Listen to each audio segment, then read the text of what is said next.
This episode contains graphic scenes of violence that may be disturbing to some listeners.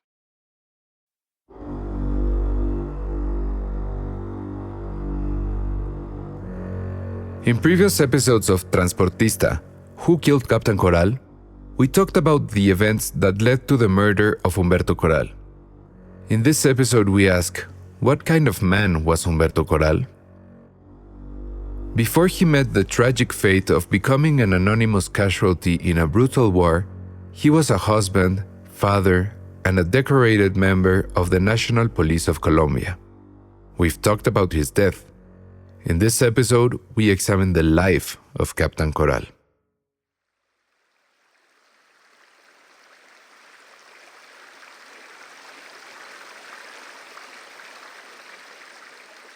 The basin of the Magdalena River covers practically a quarter of the total territory of Colombia.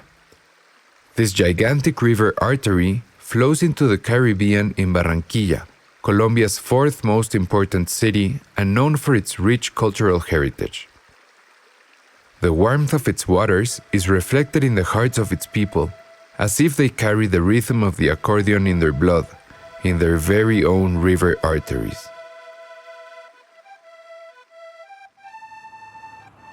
It's not difficult to hear the sound of vallenato, a kind of traditional music, booming from the speakers of any establishment in Barranquilla.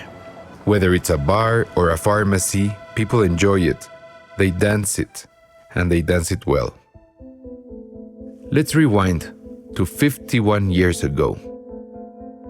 On December 20, 1962, just another Barranquillero, someone who's from Barranquilla, was born in this Caribbean city.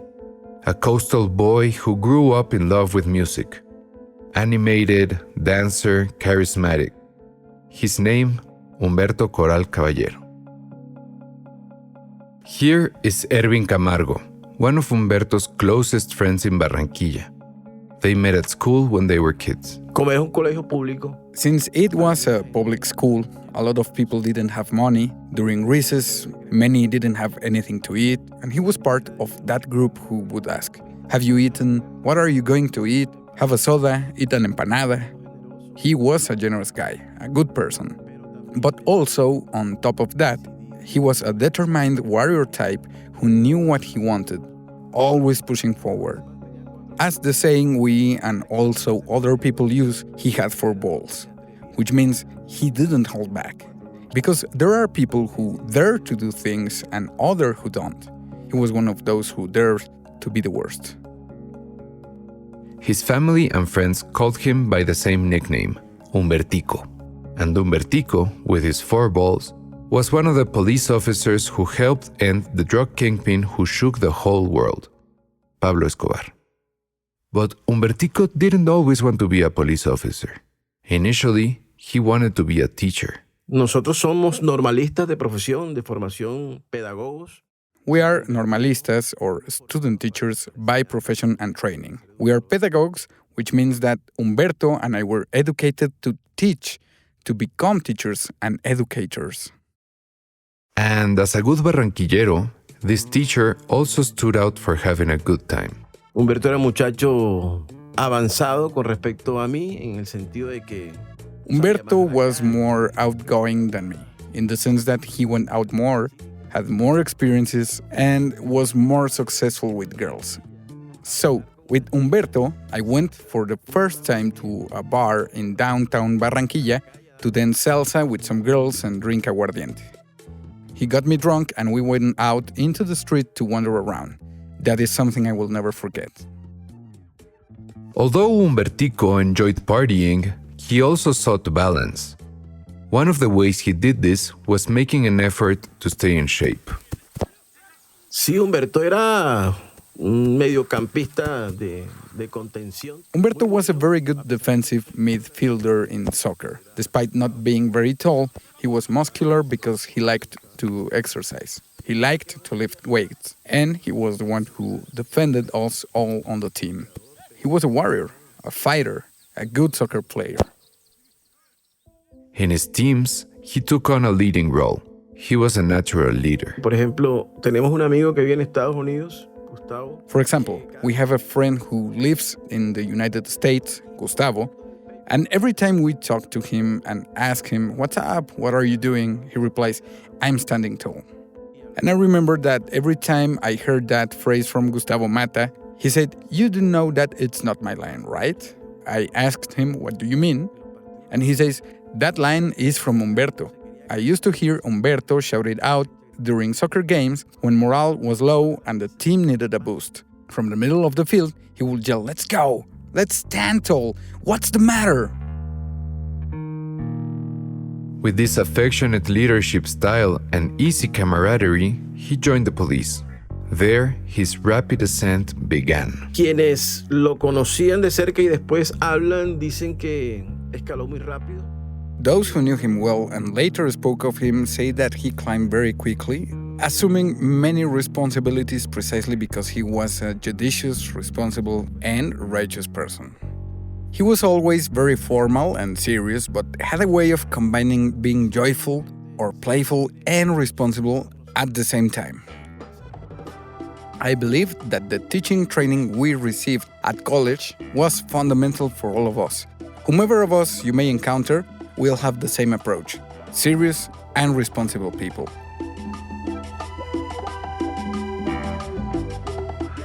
This is Transportista. Who Murdered Captain Coral? Episode 3. The Police Rambo.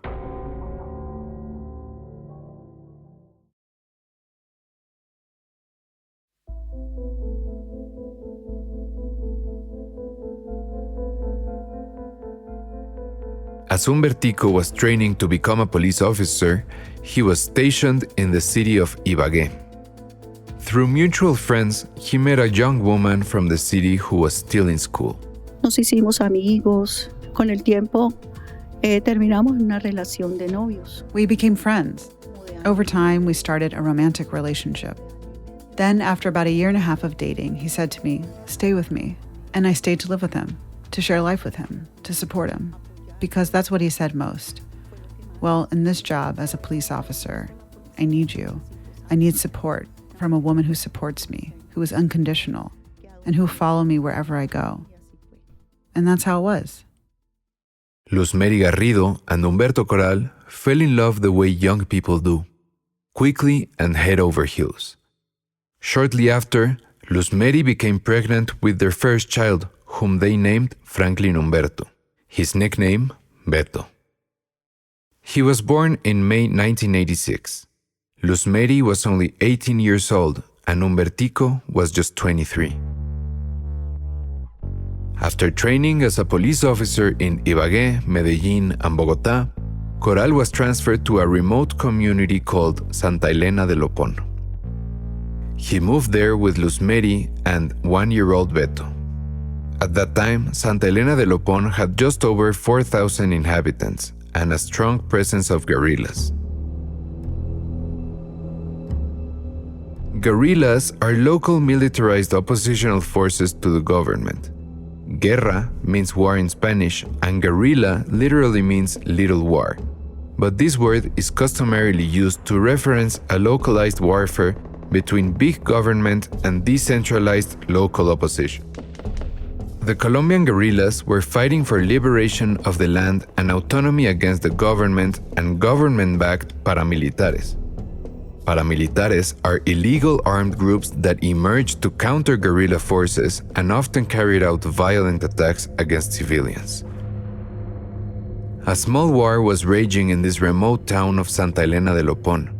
Captain Coral was sent as a counter-guerrilla. When Luz Mary moved there with Beto and her husband, she was pregnant with her second child, a daughter. Tenía pánico porque decían que era zona muy peligrosa. I was terrified because they said it was a very dangerous area. So I left quietly. I only told my parents I was going where my husband was, and I took a bus. Nobody knew about crazy Santa Helena. Nobody. Absolutely nobody knew a thing. There, Humbertico stood out as a strong police officer. After a couple of years in Santa Elena de Lopón, he was transferred again. Salió para Bucaramanga. He left for Bucaramanga as a commander of the counter-guerrilla. He lasted about a year and a half or 2 years. And with each move, Humbertico earned the trust of his superiors. His superiors then entrusted him with increasingly dangerous tasks. Lo llaman para hacer un curso en el exterior, precisamente en Estados Unidos. They called him to do a course abroad. It was in the United States.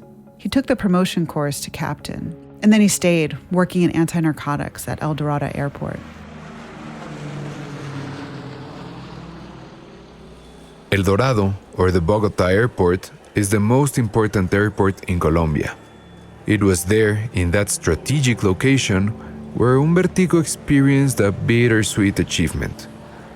Over the course of 3 months of 1991, Captain Coral seized 37 kilograms of cocaine hidden in coffee bales. After these operations, he began to receive threats. It was a risky life, while his family was living far away from him. Humbertico was not yet 30 and already had 2 young children growing up in Ibagué, but he was focused on his work as a police officer. His superiors saw something in him and increasingly made him part of high-level groups. Un grupo para combatir extorsión y secuestro. There was a group created to combat extortion and kidnapping, and being there, well, they conducted several operations which, as far as I understand, were very successful in favor of the people who were kidnapped because they were able to release several hostages without any harm coming to them. These achievements made it seem that Captain Coral had a bright future within the National Police of Colombia. In addition to having been part of these operations against guerrillas and drug trafficking, Captain Coral was also called to join another special force.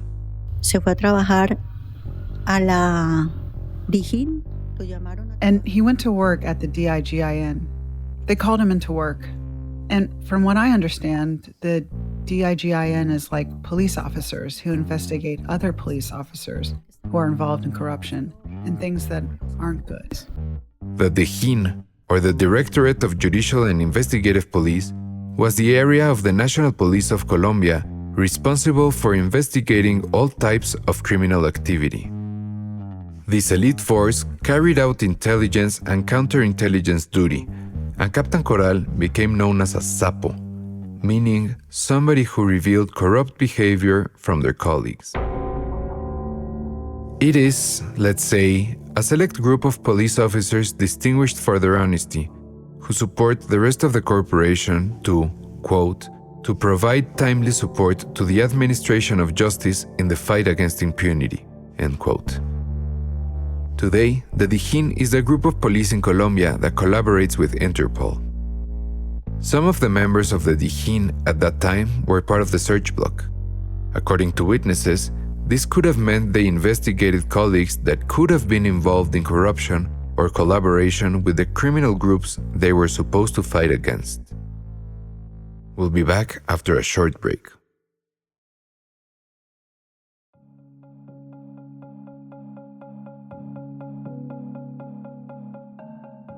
At the same time that Captain Coral, in his late 20s, was rapidly climbing through the police ranks and showing great promise, he was also an attentive and beloved father, although he had to be away from home a lot for work. This is his daughter, Jennifer Coral, 1 year younger than Beto. Los pocos recuerdos que tengo era que él viajaba mucho, pues estaba muy ausente. The few memories I have are that he traveled a lot, so he was very absent.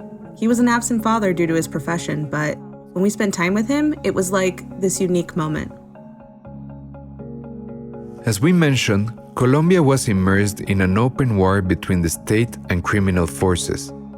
As a result, the Coral family was separated, just like thousands of others in the country. Jennifer and Beto grew up in Ibagué. Of her childhood, Jennifer has few but precious memories with her dad. Una vez también que bailé con él. And once, I danced with him. I danced with him.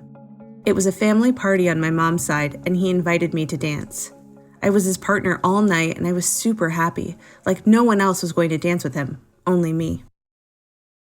Dancing cumbias and vallenatos with his children and Luz Mary, teaching them the rhythm and the flow of the Magdalena River. But Captain Corral's work as a police officer meant that his family had to move from city to city, from town to town. Sometimes, his risky missions kept him away from his family for months. When he returned, like many others who spent time away from their children, he brought home one or two gifts. El que más tengo así como marcado, él llegó a Ibagué de sorpresa, no nos avisaron nada. The one I remember the most, and this is a vivid memory, was when he arrived in Ibagué as a surprise. They didn't tell us anything, so when we arrived, my mom had a surprise for us. She made us a super delicious lunch, and we were like, what's going on here? And she told us to close our eyes, and my dad came out of the bathroom, and it was very emotional. We cried. And then I remember that time we went to a restaurant that was very, very upscale. It's very common today, but at that time, it was a fine restaurant. Humbertico not only took care of his family, but his community too. Luz Mary Garrido, his widow, often remembers his days in Santa Elena de Lopón. Santa Elena de Lopón no había profesor. Well, in Santa Helena de Lopón, there was no teacher. My husband made time and taught classes to the children in the churchyard, teaching them to read and write. He taught math to the older ones. There was no mayor, so my husband was the military mayor, the teacher, and the police commander. He was a respected community leader. Y sacaba un espacio, bueno, allá no había parque. He would create spaces. There was no park, but there was a tree in front of the church, and he improvised a bench under that tree and said that was the park. And with the other policemen, they made soccer fields in the mud and ran soccer practice for the children in the afternoons. Loving with his own and strangers, generous. Consuelo Amaya, his brother's wife, remembers him in a similar way. Él era un hombre muy especial. He was a very special man, very special, very noble.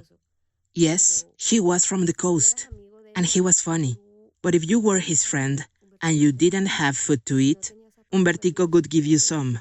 If you didn't have shoes, Humbertico would take off his own shoes and give them to you. He was an excellent son and brother, an outstanding man. But this outstanding man, as they came to describe him, reached the pinnacle of his career when he was invited to join the search block. That made his loved ones very nervous.